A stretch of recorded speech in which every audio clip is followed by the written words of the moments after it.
If you wish. The morning is bright, and you take your time dressing. Your muscles ache, but no wonder after a night of such tension.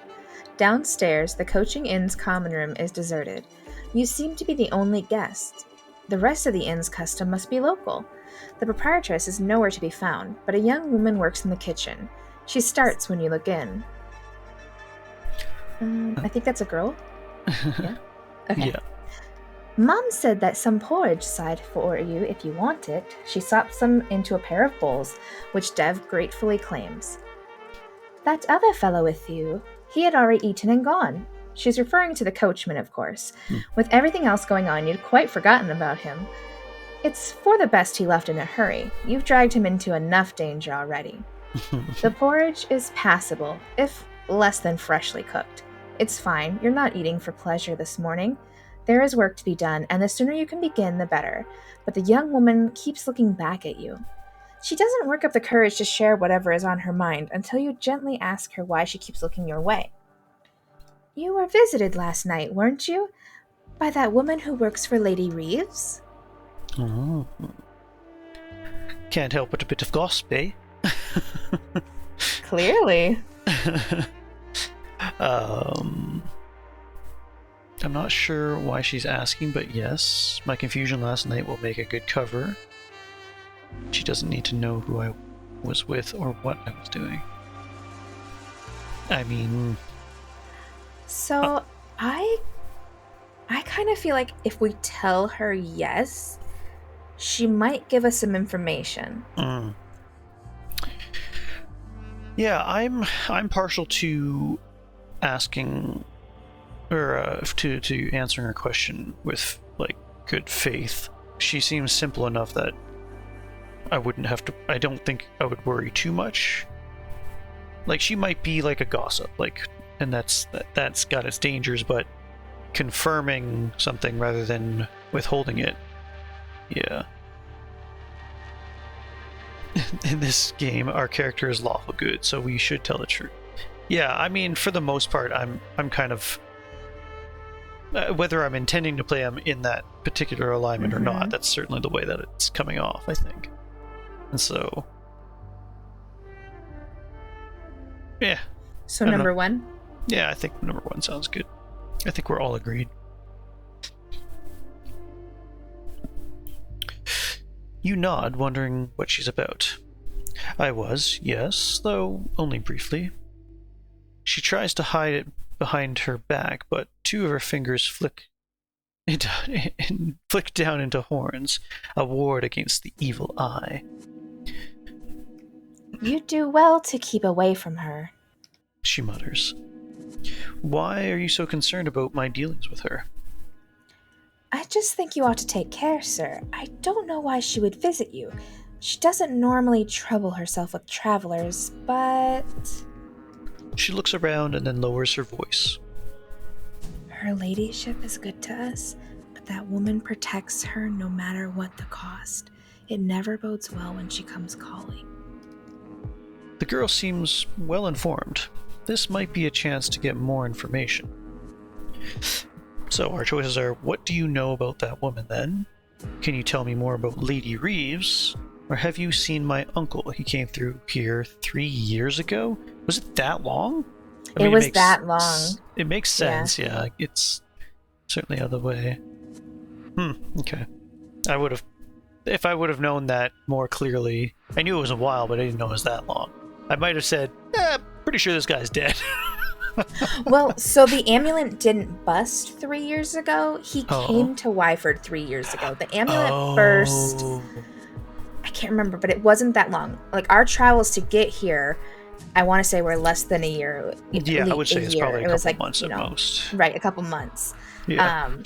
But the uncle started the journey in this particular town 3 years ago. Gotcha. That makes sense. Okay, that's probably what I didn't pick up then, because yeah, I did remember he had come here for a while, but okay. I'm okay with voting on this one actually. Yeah. The other ones I just felt we probably all somewhat agree on the same one. So,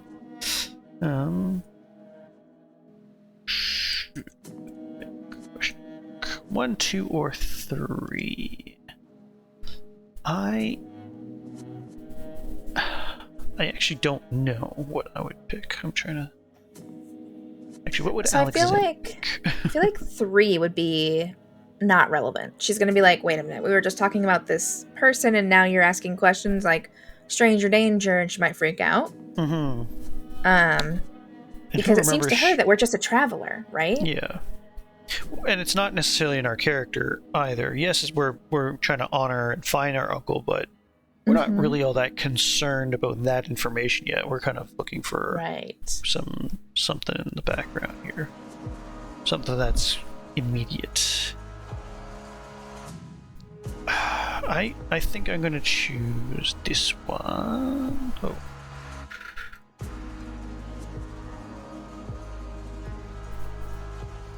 I voted before time ran out. Yeah.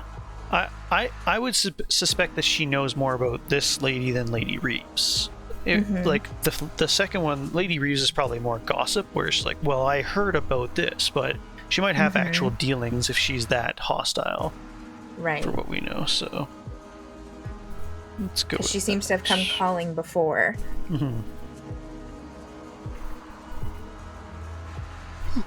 Excuse me, sorry. Is it my turn? Yeah, probably. She shakes her head. I shouldn't. Her ladyship won't put up with any talk about her pet. And I'd not want to anger either of them. At least she would only have me mam scold me. That creature, I can't say what she might do, and I wouldn't want to find out. This clarifies nothing aside from the obvious, so you nudge her again. What has Oriana done that has you so frightened? Don't! She looks around wildly. Don't say that name. If you keep bringing her down on us, you'll have to go. Did you not feel it? How wrong she is? We owe all we have to Lady Reeves, but you shouldn't mess around with the manor or her pet. Leave it there.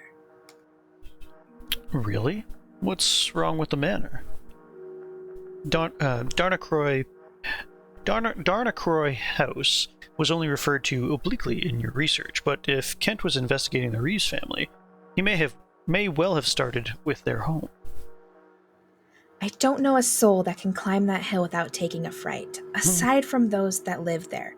Some don't come back down quite the same, but her ladyship comes into town some nights. Mayhaps you can ask her if she takes liking to you. She shudders and wipes her hands firmly on her apron. Enough of that, though. Where are you off to today? And are you planning to go dressed like that? So far as you're concerned, you're dressed perfectly appropriately for the day ahead. That just sounds weird. Reasonably, no. Anyway, okay. I don't have a good one off the top of my head. Let's see. What will we be like? Oh, shoot. What choice? So plainly in a simple suit, a fashionable suit, in mid-century dandyism and rejection of today's masculine fashions, a simple work dress and apron for a day like today, or your usual outfit, an elegant dress. Okay, well, I'm clearly a dude, so the last two, I guess. I put them up there for voting, which means that Cat might choose one of those. Let's be lawful evil, make him wear the dress! It's like... I've taken care to wear a fashionable suit and dress as plainly as can be in a simple suit.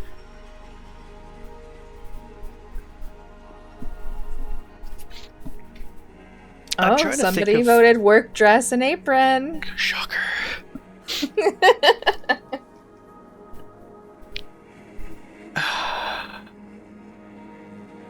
I will probably... I'm trying to think if this guy's more Sherlock Holmes or more, like, Watson. Like, Sherlock Holmes wasn't necessarily the most well-dressed, but he was more well-dressed than Watson's simplicity. I feel like he's an eccentric businessman. Yeah. I can see him wearing a fashionable suit, but, like, today, like, he's not necessarily trying to show off or, like, draw attention to himself either, so a simple Right, I suit, feel like he wanted to blend in, you know? yeah, so I'm thinking simple suit is probably the better choice here. He's definitely not going to be a dandy, although, like, just for shits and giggles, I probably would have picked that if I was playing a completely different character, so, just because it's funny. Yeah, okay, let's just do that suit. I think that makes sense. Is this you? Yeah. There isn't much to be said for your outfit, negatively or otherwise. You wear a long, single-breasted Norfolk jacket, a waistcoat, and perfectly typical trousers. Your brown felt bowler is as ordinary as they come. It's casual dress, certainly, but it's perfectly reasonable for going about your business in a small town like this. Or near enough, at any rate. But when you ask the girl to explain what she means about your outfit, she simply shrugs. It's a bit posh, isn't it? You folk from the outside are always so queer. I never know how you move about. We don't stand on ceremony here. Dev steps in before the situation can come to a head. Perhaps we should get those directions.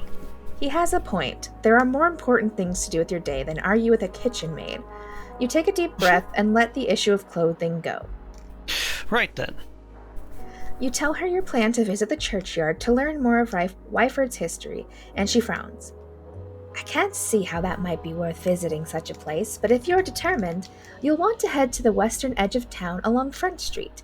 Follow the path outside the walls, keeping left, and look for the building with the tower. Just don't go too far, or the gobblehounds will get you, she says, the last with a teasing smile. I'll take care. You say. Are the rest of her warnings just as superstitious? Or is there really something wrong with Oriana and the Darnacroy house? With a full stomach and directions in hand, it's time to face whatever the day may bring. Dev gathers a bit of information for himself, and the two of you take your leave. What kind of information are you getting there, Dev?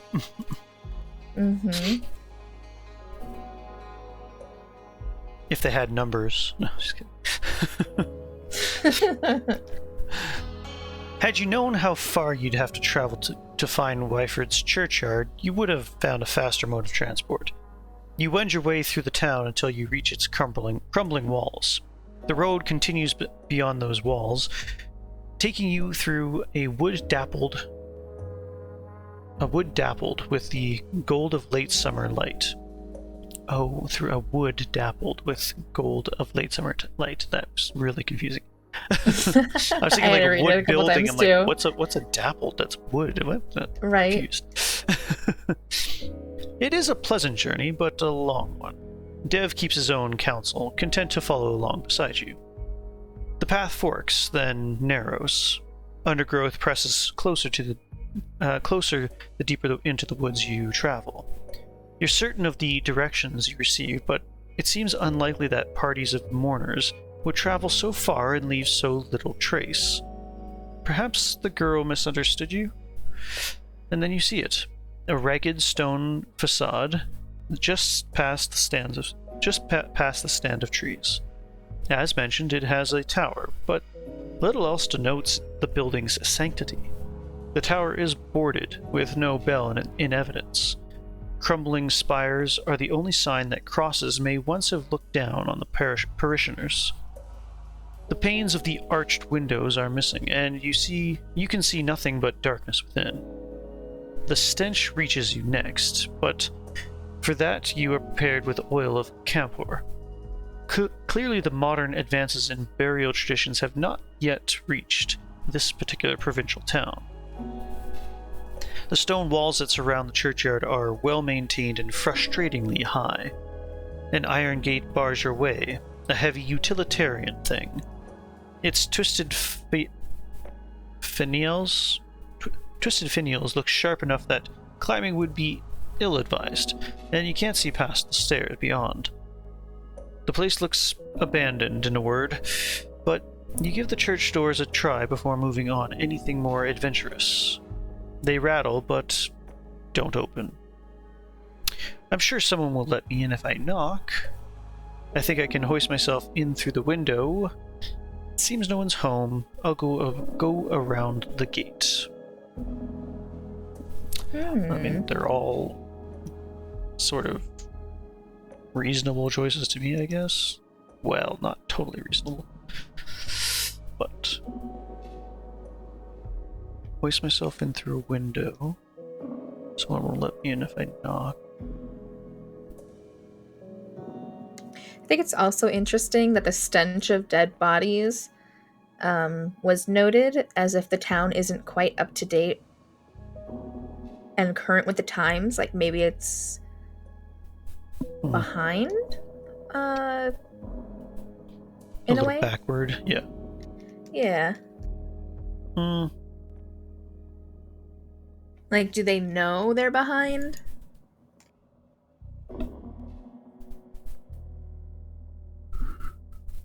Well, that's twice that we've had some kind of comment on, like, the oddness of somebody outside, or like the alienness that we have in this particular setup.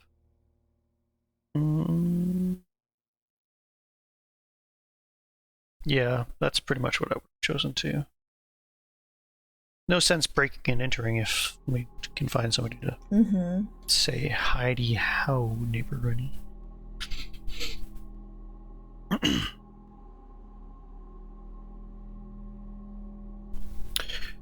Your knuckles strike the solid oak, and noise echoes deep within. A rustling comes from inside. You step back, but the door doesn't open. Movement at the window catches your eye, and then a mass of whirling black shapes swoops down on you. You fling up your hands for some small protection. Your heart is in your throat by the time you realize that you're not under attack. It's only birds, not even members of the ill-omened family Corvidae, now that you take a moment to look, but rather the blue and red of common barn swallows. They fly past you into the surrounding trees, where they settle into whistle-sharp calls of alarm. Dev is unperturbed by their sudden arrival, but his brow furrows as he counts the chorus gathered in the trees. Yeah, jump into the birds, no doubt. His frown deepens. Should there be so many? They seem quite displeased with your presence, but are content to complain at a distance. In such numbers, their calls take on an unfriendly aspect. You turn back to the door to find it already open. No one greets you. No one waits to greet you, so you walk inside. I do? That seems like a terrible idea. If it weren't for the early afternoon sun filtering in through the windows, the nave would be cast in complete darkness. As it is, you see dust, mostly suspended in the air. There doesn't appear to be anyone here, nor does there seem to have been anyone here for a long, long time. You start at a sound behind you, but it's only Dev clearing his throat in the stale air. It doesn't seem as though anyone's about. Perhaps I could help you over the wall.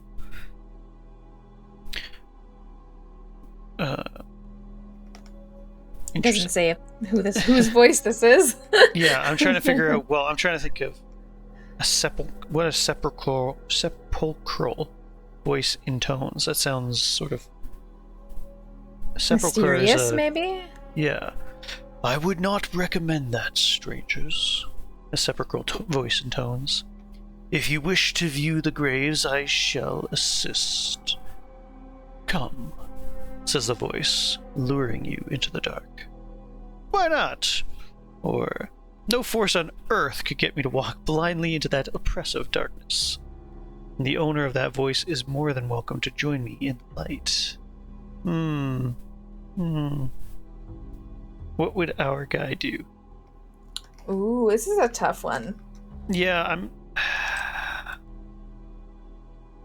I'm not sure. again, I have to resist the urge to just, like, choose for myself, like, what I would probably do. He's a coward, right? Well, he definitely has a fear issue, from what we can tell. So it's not... I don't think he's cowardly, though. I think he's overly sensitive to stress, and particularly, like, maybe he just has a lot of experience getting shat on, kind of thing, from the ghostly denizens. I mean, if you had that weird thing when you were growing up, and then your uncle tells you a harrowing tale, wouldn't you? Yeah, so I don't doubt that he's not. Yeah.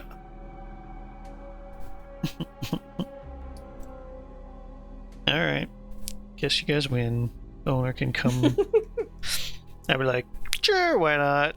I figured you would. Maybe it's because I've always been like, I have little big dog syndrome, which is, for those who don't know, is I'm not a very big guy, but in my mind, I'm like, I don't care. I either don't care about being hurt or catastrophe, or I actually think that I'm stronger than I am, so... It's kind of like you have to be bigger than the bear, you know?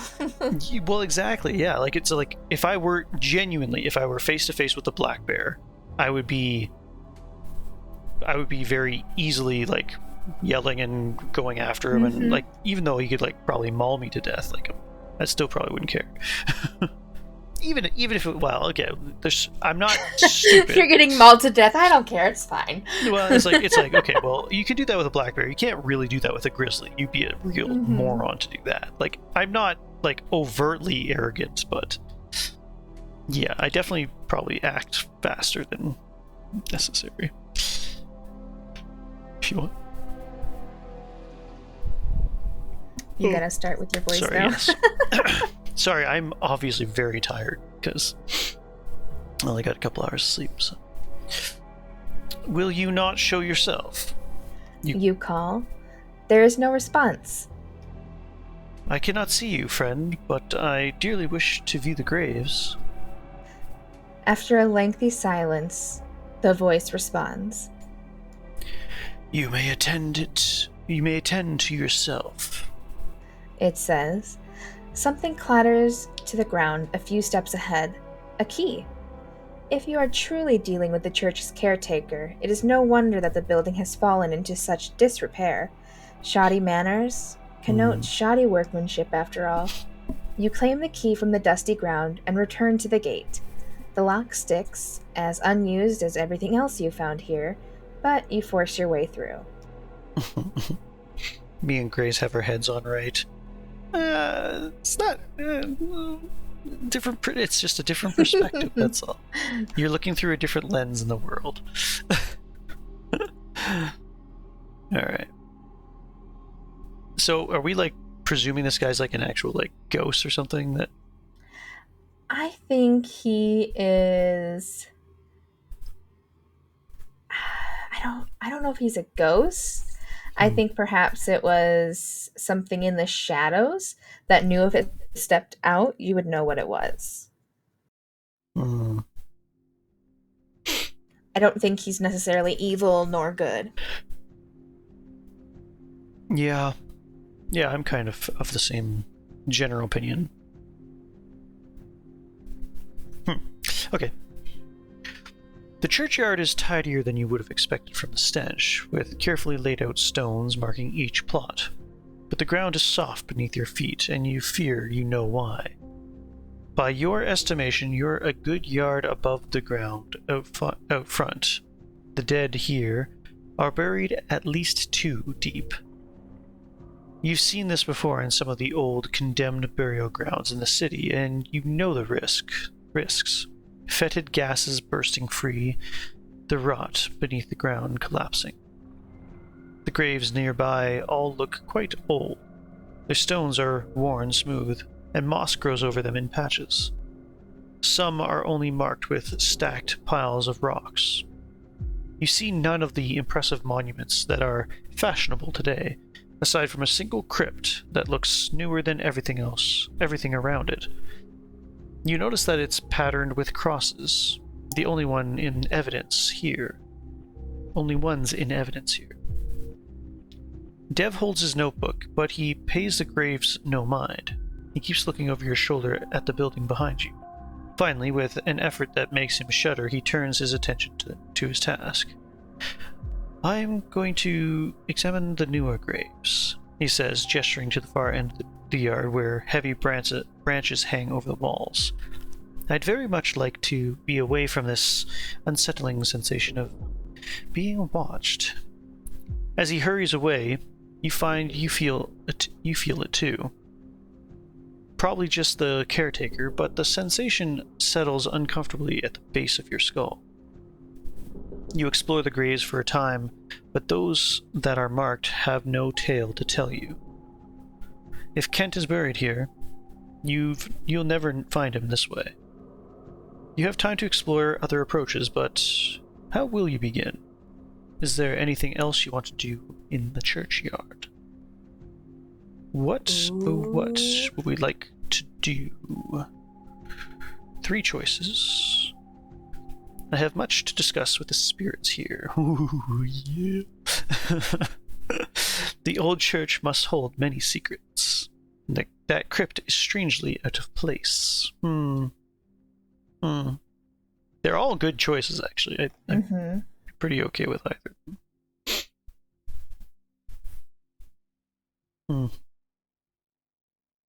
Talk to some dead folk. Start exploring the church.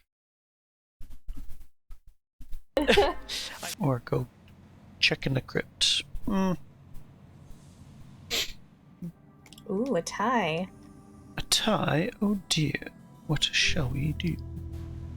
I know what we shall do. We shall roll the dice. Oops. 1d4. 1 is 1 and 2. No. Just do self. There we go. Yes! I get to call up the spirits! I tried really hard to think, oh yeah, you can go check out that crypt, but nah. I'm an Arcanum Use guy. our arcane powers. That's right. I'm gonna just start tapping in over here. Alright, go ahead. There are precautions that one must take when opening oneself to the aether in a place like this. A circle of salt in the grass will keep anything away that might mean you harm. A comfortable place to sit so you don't injure yourself if you are overcome. The ground will have to do. Something sharp. The tin you keep in your salt has edges that could slice your hand open if you don't take care, so you cup it carefully. If the worst should happen, pain can drive a spirit out before it settles. You breathe in slowly, then out. A nervous medium is easy prey. Once you feel as calm as you can be, you open yourself to the spirits nearby. Those imaginary gears click into place, and when you open your eyes again, you see into the aether. There is no fearsome rush of spirits, however. There ought to be, even in the most peaceful of graveyards. There is a low ebb of spiritual energy all around, and a strange sort of pull to the east, but no sign of any phantasmal occupants. Then you see her. A shimmer in the air, an impression of black eyes, and a face still bearing the softness of youth. A shadow of a child still cradled to her chest. She watches you from a cautious distance and drifts farther by the moment.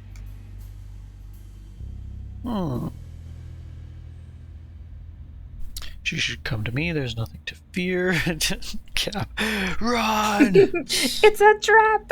You know what it is? It's the twins from DBD. Oh my gosh. It's not a child. It's a crazy fetus coming out of her chest. I'll go to her, taking care not to spook her. We'll talk once I've safely bound her here. Oh, damn.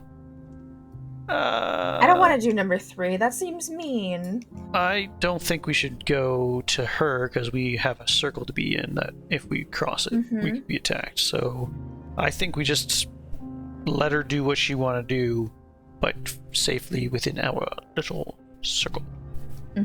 Yep. Is good? Okay. Is good. She vanishes when she hears you, then reappears 2 rows away. Don't be frightened, you say.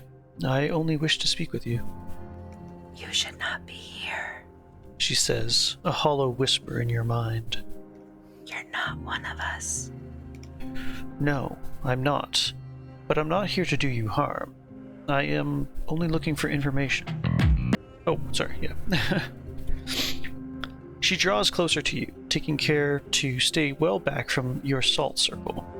Her eyes are sunken pits. There's a sense of youth about her, but the softness was a trick of the light.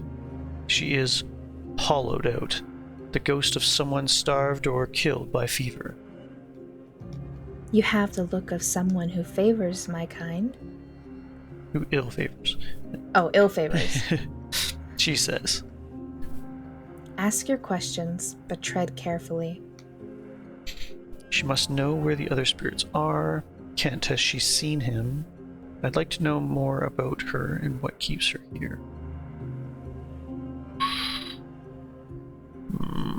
I'll start a poll on that one. I think all these are actually kind of decent choices. Mm-hmm. I do find it odd that there's no other spirits here. Mm-hmm. So I'm going to go ahead and vote for number 1. Yeah, well, the poll to the east suggests it's probably where the manor is, which might be an epicenter of crazy ghostness, which is why we're oddly pulled to the east. That would be my bet anyway.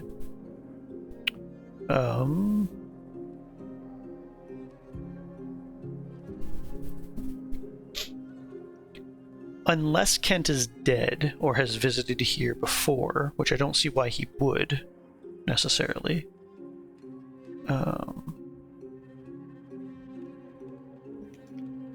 I don't feel like she would respond to that. In fact, if he did come here, then maybe her trepidation is because Kent was not as kind as I am and upset her, so who knows what that the consequence to that would be. I don't want to assume that he was a good guy to like ghost or whatever. No, I think the prologue showed us he is not. Yeah. I think I would choose 3, so which is going to be a 3-way tie. All right, that's fair. Roll the dice. Roll the dice. Just to myself. 6. I'd like to know more about her and what keeps her here. I win again. My reasoning behind it simply is that if I ask about her, then gain more trust, then she might be more willing to give me more information. True. And I might even be able to help her pass on. So, like again, it's good. Yeah. So there could be possibly back to our 3-way, the way it should be.